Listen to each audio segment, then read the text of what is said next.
Il est 8h32 et vous êtes bien sur RMC et BFM TV. Bonjour Xavier Niel. Bonjour, merci d'être dans ce studio pour répondre à mes questions. C'est rare de vous entendre. Vous êtes le milliardaire peut-être le plus cash de France, à la fois anti-système. Vous avez été pirate informatique, agent de la DST, ça on le découvre à la lecture de votre livre. Ça s'appelle Une sacrée envie de foutre le bordel. Vous avez évidemment commencé avec le Minitel Rose, vous êtes passé par la case prison. Vous avez fondé ensuite Iliad, c'est l'aventure free, puis la presse, les startups. En fait, j'aimerais bien savoir pourquoi vous parlez. Pourquoi vous avez envie de raconter tout ça? Pourquoi vous avez accepté mon invitation? Parce que je vous remercie de votre invitation. Non, je crois que l'histoire que j'ai envie de raconter, c'est... déjà, il y a l'origine de ce livre. L'origine de ce livre, c'est un copain qui me dit, écoute, on se voit régulièrement, on se parle, est-ce qu'on peut pas enregistrer ces conversations et essayer ensuite de les transformer en livre? Et puis une éditrice qui s'appelle Jean-Louis Missica, puis une éditrice qui dit, avec ça, en fait, votre truc, il est incroyable. Donc, c'est les éditeurs, ils sont toujours un peu flatteurs, faut se méfier d'eux. Mais en fait, l'envie, c'était de se dire... c'était de pousser les jeunes ou les gens d'une manière générale à se prendre en charge et à se dire on peut faire quelque chose. On est dans un monde ou dans une société où on a l'envie, pas l'envie, on a l'habitude de dépendre des politiques. Et moi, ce que je dis, c'est qu'en fait, tout à chacun, personnellement, peut se prendre en charge et créer des choses, créer des entreprises, créer des assos, devenir entrepreneur. Et c'est ça le fort message, quel que soit son passé, quel que soit son passif, et le mien est lourd, on peut créer des choses, on peut faire des choses et faire avancer la société. Et d'ailleurs, vous allez en parler dans un instant des politiques, parce qu'on se demande finalement si vous avez fait avec ou contre eux, et si aujourd'hui, dans cette situation dans laquelle est la France, on peut encore s'en sortir, et qu'est-ce que la France peut faire pour les entrepreneurs? Vous promettez de répondre à cette question, comment devenir milliardaire? Quand on a envie d'être milliardaire aujourd'hui, quand on est jeune, est-ce que vous leur dites restez en France ou barrez-vous? Alors moi, on est entouré de gens qui ont un doctorat en pessimisme. Moi, j'ai exactement l'inverse. Je pense que ce pays, il est incroyable. C'est le pays le plus fantastique pour entreprendre, créer des choses, quoi que ce soit. Et donc, je leur dis surtout restez parce que ça va être plus facile ici qu'ailleurs. Donc, bien évidemment, on a toujours l'impression que l'herbe elle est plus verte ailleurs. Je pense exactement l'inverse. Donc, je leur dis restez. Ce pays, il est fantastique. Il est incroyable. Vive la France. C'est un pays incroyable. Moi, ça m'a permis de venir de Créteil, de partir de rien et d'avoir la chance d'être devant vous ce matin. Et vous racontez effectivement dans ce livre où est-ce que vous êtes né, où est-ce que vous avez grandi. Vous dites d'ailleurs avoir eu une enfance très heureuse, très harmonieuse, et vous êtes construit ensuite. Mais cette France aujourd'hui, elle est à genoux. On nous dit justement qu'il faut trouver 20 milliards par an pour espérer sortir la tête de l'eau. Vous lancez ce défi aux Français. Vous leur dites même... il faut avoir envie de gagner, il faut avoir envie de gagner de l'argent, il faut avoir envie de devenir milliardaire. Mais est-ce que c'est pas plutôt à la France que vous devriez donner des conseils pour devenir milliardaire? Je pense que dire devenir milliardaire, c'est provocateur et ça vous êtes beaucoup dans la provoque, on va y revenir. C'est vrai, d'accord. Non, l'idée c'est de se dire arrêtez de regarder ces sujets politiques. Ces sujets politiques, c'est pas le sujet de fond. Le vrai sujet, c'est qu'est-ce que l'on fait nous.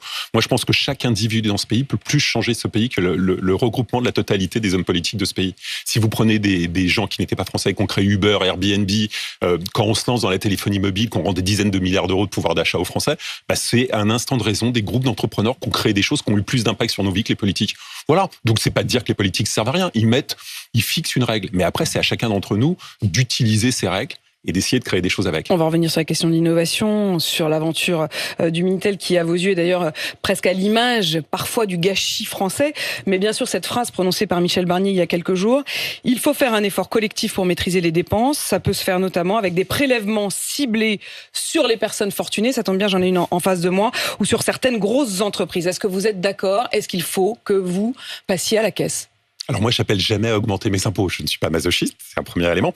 Le deuxième élément, c'est que on parle d'abord de taxer les plus aisés, les plus riches. À la fin, on taxe tout le monde. Je pense que ça, les Français l'ont très très bien compris. C'est-à-dire que il y a un symbole, on taxe le symbole, c'est très bien, fantastique. Et puis après, on va taxer tout le monde. Donc c'est systématiquement comme ça. Le problème, c'est que l'impôt, c'est une forme de collecte vous savez, c'est comme litchi. Tout le monde met de l'argent dans un pot commun, une cagnotte, mais on ne sait pas ce qu'on en fait après. Et moi, ce que je pense, c'est ok, donc il y a la cagnotte. Après, elle est gérée par des gens. On ne sait pas trop comment ça marche. C'est un peu opaque. Et de l'autre côté, ce que je dis, moi, quand on a de l'argent, on doit s'en saisir et l'utiliser pour avoir des initiatives qui, elles, ont un impact. C'est ce que j'ai souvent fait dans ma vie en créant des écoles, des incubateurs, un certain nombre de choses gratuites où j'utilise mon argent afin d'aider les autres. Voilà. Et donc, je pense que ça, c'est un usage de mon argent qui me paraît plus plus productif qu'aller payer de l'impôt en ne sachant pas trop comment il est dépensé. C'est pas cet impôt qui est un problème, c'est son usage. C'est-à-dire je ne suis pas sûr qu'il soit utilisé de manière efficace. Vous avez le sentiment d'être plus efficace, vous. On va revenir d'ailleurs sur votre école. Ça s'appelle, il y a évidemment l'école 42 où vous avez, et d'ailleurs c'est pas seulement en France, vous l'avez développé d'ailleurs dans le monde entier. Il y a qu'aux États-Unis que vous vous êtes un peu cassé les dents, parce que le gratuit aux États-Unis, ça passe pas du tout. Quand une école est gratuite aux États-Unis, on estime que c'est une école pourrie. Et donc à partir de ce moment-là, quand vous créez une école gratuite, les gens vous disent que c'est pourri. Donc on a fait une erreur. On aurait dû faire l'école la plus chère du monde et donner des bourses pour que ça devienne gratuit. Mais sur ces impôts que Michel Barnier veut augmenter sur les riches, il y a la question de l'impôt sur le revenu, il y a la question éventuelle d'un retour de l'impôt sur la fortune, il y a aussi la question de l'impôt sur les sociétés, éventuellement mettre fin à la flat tax. Est-ce que sur tous ces points-là, vous vous dites, pendant quelques années, s'il faut participer à l'effort national, je le ferai, ou est-ce que vous mettez en garde, comme le fait par exemple le patron du MEDEF, sur le fait que ça pourrait couper aussi l'innovation, qui est quand même le moteur aussi, vous-même, de votre réussite? Moi, je suis content d'être ici, je partirai pas. Donc, quelle que soit je suis pas un déserteur. Donc, si vous voulez, quelle que soit la fiscalité, je resterai. C'est mon pays et je l'adore. Donc, je peux pas vous dire pendant 10 minutes, je l'adore et je vais me casser dès qu'on va m'augmenter mes impôts. Le problème, c'est que l'économie, pas l'État, mais l'économie va bien.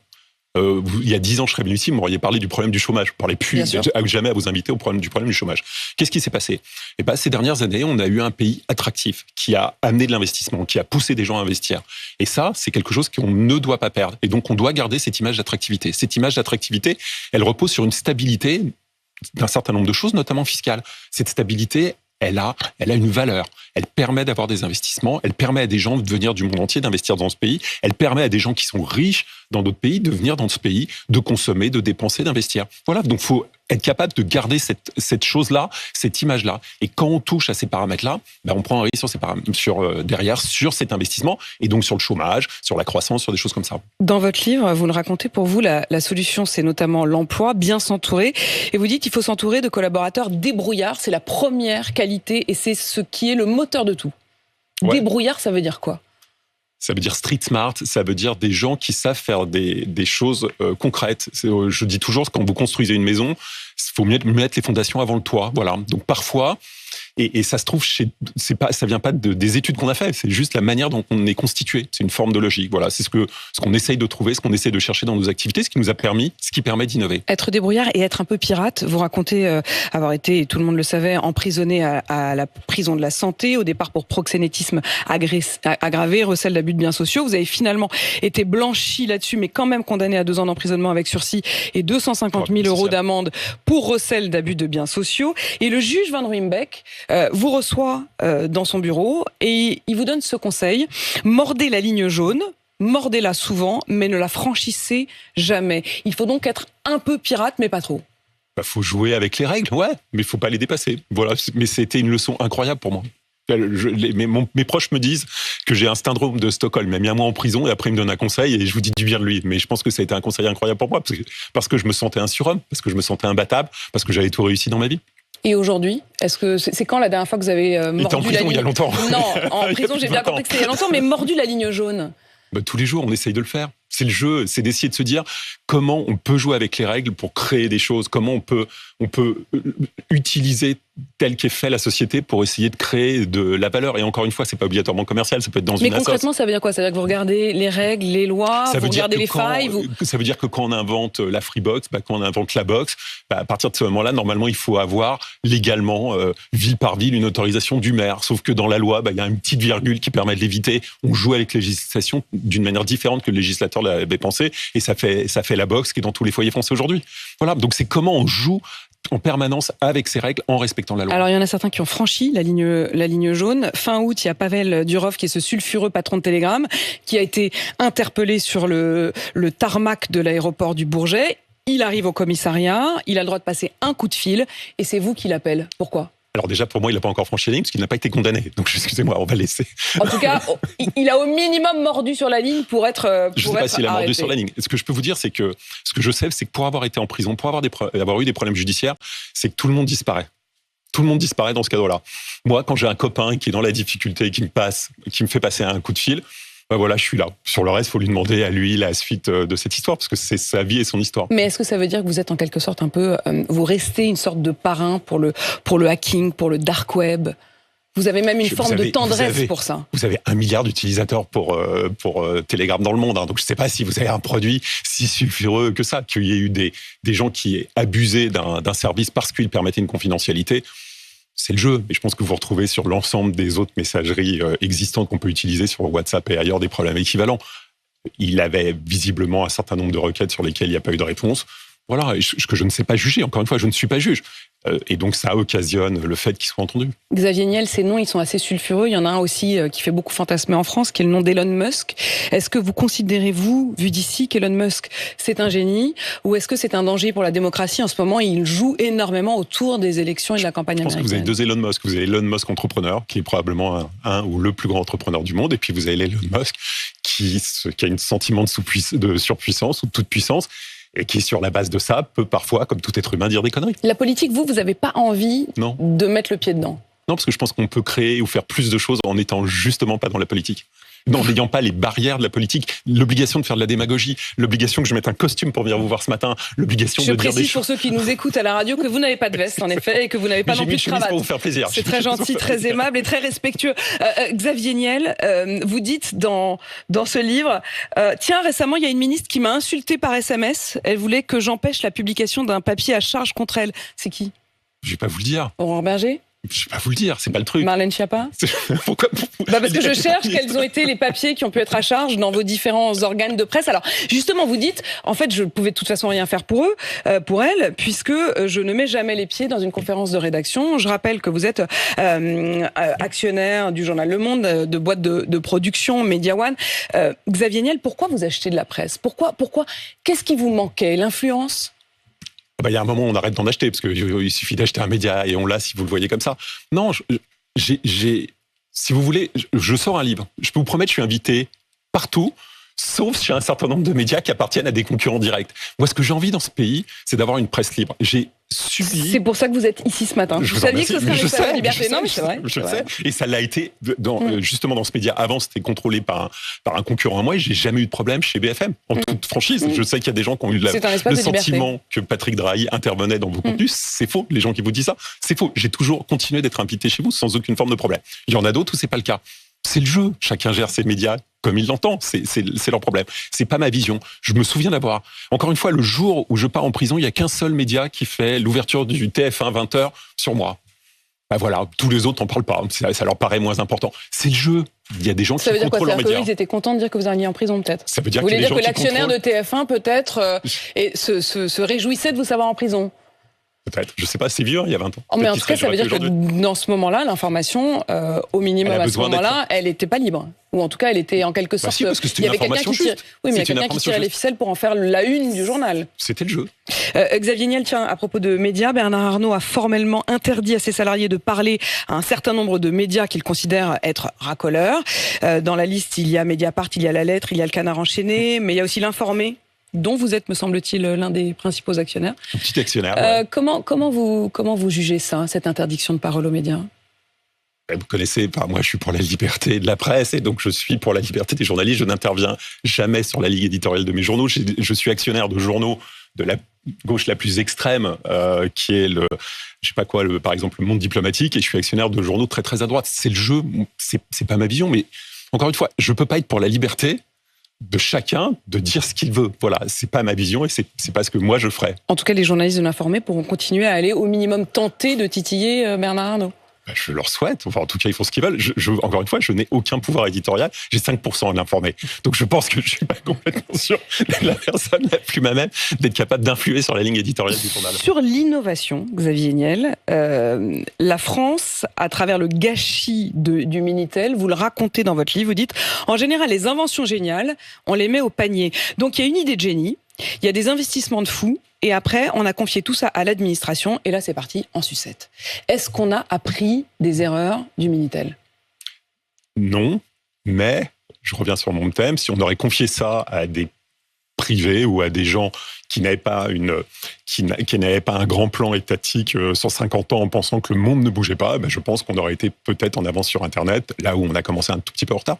L'intelligence artificielle, on a depuis peu une secrétaire d'État officiellement à l'intelligence artificielle. C'est une bonne chose. Est-ce que ça veut dire que c'est un bon signal ? Est-ce que ça veut dire qu'enfin on s'en préoccupe ? Mais attention, est-ce que ça va être pour le développer ou est-ce que ça va être pour le contrôler ? C'est toujours la même chose. Donc, vous avez des lois qui existent en Europe, en France. Ces lois peuvent plus ou moins être restrictives. Vous avez encore une fois besoin de personnes. La loi fixe un cadre. Et des gens doivent jouer avec ce cadre et être capables de créer des choses. Aujourd'hui, vous avez un certain nombre de modèles d'intelligence artificielle américains qui ne sont pas disponibles en France parce qu'on a des réglementations européennes qui sont complexes. Alors, il y a à la fois un jeu de leur part, c'est-à-dire une forme de chantage, on ne vient pas parce que vous comprenez, on n'a pas les bonnes règles, on veut un assouplissement de la loi, et puis une réalité. Voilà. Mais encore une fois, on a des règles, jouons avec ces règles et créons des modèles d'intelligence artificielle. On a plus de règles chez nous qu'aux États-Unis. Ouais. Les États-Unis, ils ont créé l'intelligence artificielle. Nous, c'est vrai qu'on a tendance davantage à la réguler. Est-ce que l'équilibre est à trouver entre les deux ? Je pense que c'est différent de ça. Je crois qu'on a les plus grands talents du monde, probablement les plus grands talents du monde en intelligence artificielle, viennent de nos grandes écoles. Dont la vôtre, l'école 42. Ouais, mais pas celle-là, notamment de Polytechnique. Excusez-moi, je vais vous dire, oui, tu viens de Polytechnique. Finalement, vous finissez par dire du bien des grandes écoles, alors que pendant longtemps, vous faisiez le rebelle. Non, mais on a le droit, attendez, on a le droit d'avoir déjà ses propres ambiguïtés, mais à côté de ça, il faut reconnaître à chacun de nos écoles leurs talents. Et en termes de mathématiques dédiées à l'intelligence artificielle, on a 2 ou 3 écoles en France incroyables sur ces sujets-là. Voilà. Donc, on a des talents qui sortent de ces écoles, on a besoin de garder ces talents en France, qu'ils ne partent pas bosser en Asie ou qu'ils ne partent pas bosser aux États-Unis. C'est notre sujet, on se bat là-dessus. Vous dites d'ailleurs, Xavier Niel, à l'instant ce mot ambiguïté. On a le droit d'avoir ses propres ambiguïtés. Est-ce que vous êtes heureux ? Incroyablement heureux. Alors, vous savez, je suis né, vous le savez, je vous l'ai dit, à côté de Créteil. J'ai grandi dans une famille heureuse qui m'a poussé, mais derrière, aujourd'hui, 50 ans plus tard, je fais ce que je veux de ma vie. Je me lève comme je veux. J'ai le plaisir d'être devant vous aujourd'hui, mais j'ai aucune forme d'obligation. J'ai un livre à vendre, mais je perçois même pas les recettes de ce livre. Je le fais parce que je suis content de venir parler, d'essayer d'aider des jeunes à faire des trucs. C'est ça qui me plaît. Donc j'ai une vie incroyablement heureuse. J'aurais du mal à me plaindre, franchement. Une vie heureuse et la volonté de montrer, presque de vous prouver à vous-même que vous êtes encore un rebelle. Je dis ce mot-là, il y a 2 mots. Il y a rebelle, il y a pirate. Et en même temps, vous n'arrêtez pas quand même de dire que vous êtes très proche des présidents. Je dis des présidents parce que Emmanuel Macron, qui se revendique être l'un de vos amis, François Hollande avant lui, c'est pas hyper rebelle, c'est un peu embourgeoisé quand même. Mais je suis malheureusement un rebelle embourgeoisé, c'est ça votre sujet. Le truc est là, et j'ai le droit de tenter de lutter contre ça, c'est toujours la même chose. Non, ce qui m'intéresse, c'est des gens qui ont été capables d'hacker le système. Que vous preniez Sarkozy, que vous preniez Hollande, que vous preniez Macron, ils ont hacké le système. Ces gens-là n'auraient pas dû devenir président. C'est des hackers, c'est des pirates dans ma définition des hackers. Chacun à l'intérieur de leur parti, en créant quelque chose, chacun à leur niveau. Et je pense que c'est des exemples dans ce qu'ils ont fait. C'est-à-dire que c'est pas un parcours normal. Ils n'auraient pas dû devenir président de la République. Donc je trouve ça fun. Ce qu'ils ont pu faire, c'est des hackers. Après, ce sont des hommes politiques avec leurs obligations et leur destin. Qu'est-ce que vous ferez si Marine Le Pen est élue ? La France est mon pays. Ça veut dire que la majorité des Français l'auront choisi. Moi, je suis respectueux de la démocratie de mon pays. Qu'est-ce que je ferais si Jean-Luc Mélenchon serait élu ? C'est la même chose. Ça reste mon pays. Vous mettez les deux, d'ailleurs. Pour vous, c'est le même danger pour la France ?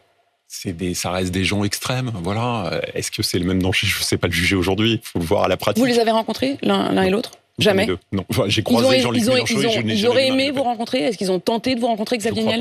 Je pense pas, mais encore une fois, vous avez toujours des gens pour vous dire ils aimeraient vous rencontrer, mais vous voyez ce que je veux dire ?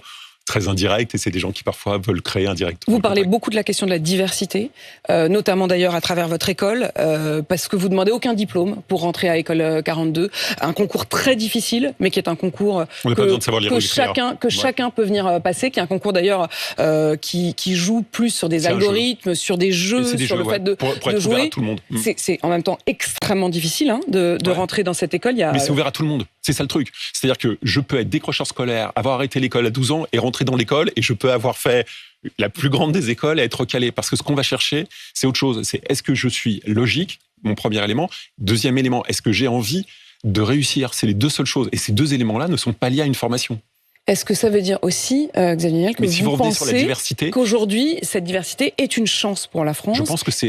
Qu'il y a une harmonie possible. Ce que j'ai envie de voir, c'est une France que la France de la rue corresponde à la France des gens qui font des choses. Aujourd'hui, il y a une forme de barrière intellectuelle chez les jeunes en disant j'ai pas fait une grande école, à partir de ce moment-là, je peux pas devenir entrepreneur, je peux pas faire ceci, je peux pas faire cela. Et ça, je pense que c'est une erreur. Vous et dites j'ai d'ailleurs envie que que vous allez parler dans un certain nombre d'écoles et que au début les gens vous écoutent pas et quand vous dites je suis passé par la case prison, ils disent j'ai envie de croire qu'ils m'écoutent à ce moment-là. Je le fais semblant, mais j'ai envie à ce moment-là d'avoir des jeunes en face de moi que j'arrive à réveiller et pas qu'on leur dise il y a un mec auquel on ne peut pas s'identifier. J'ai un mec qui a 57 ans devant moi, j'arrive pas à m'identifier à lui et il vient me dire dans ma ville de banlieue que je peux réussir. Je suis pas crédible. Donc faut que j'essaie de me dire quel est le truc où je vais essayer de les réveiller et que ça marche. Merci d'être venu à ce micro très libre. Xavier Niel, une sacrée envie de foutre le bordel. C'est bien parce que s'il est dans une librairie, on est sûr de pas le manquer. Il est orange vif.